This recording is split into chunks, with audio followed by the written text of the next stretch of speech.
spoilers for Megalobox Season 1 and a little bit about Season 2. I think the problem with most sequels is that they're not really needed. Take Naruto, for example. You don't really need a sequel because Naruto's goal from the beginning was to become Hokage, and then at the end of the show, he became the Hokage. Simple enough.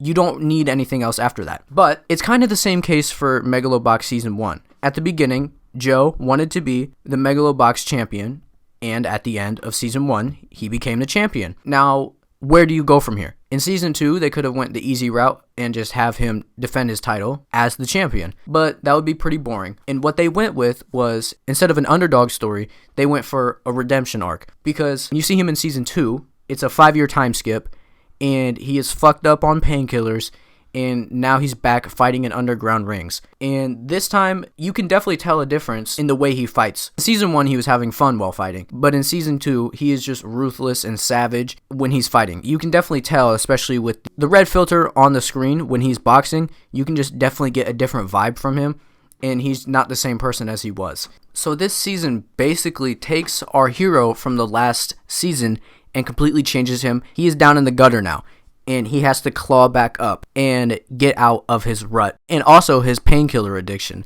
That is just fucking him up. And I think a battle with addiction and coming to terms with loss and pain is way better than defending your title as a champion. I am so glad that they did this with this season, because Season 1 is worth watching just because you get to watch Season 2. And I don't want to spoil that much more of Season 2 because I only talked about, I guess, like the first 2 minutes of the show. That's all you really need, because I just want to interest you in the show instead of review it. Another thing I want to talk about is the opening and the ending. The ending has like symbolic meaning. If you just read into it while watching the show, I think you'll understand the meaning by like episode 5 or 4. And the opening is just so good. I love a lot of the shots that they use, and the art style that they have, and the music for it is just so good. I'm just gonna play that as my outro, and I'll see y'all next week.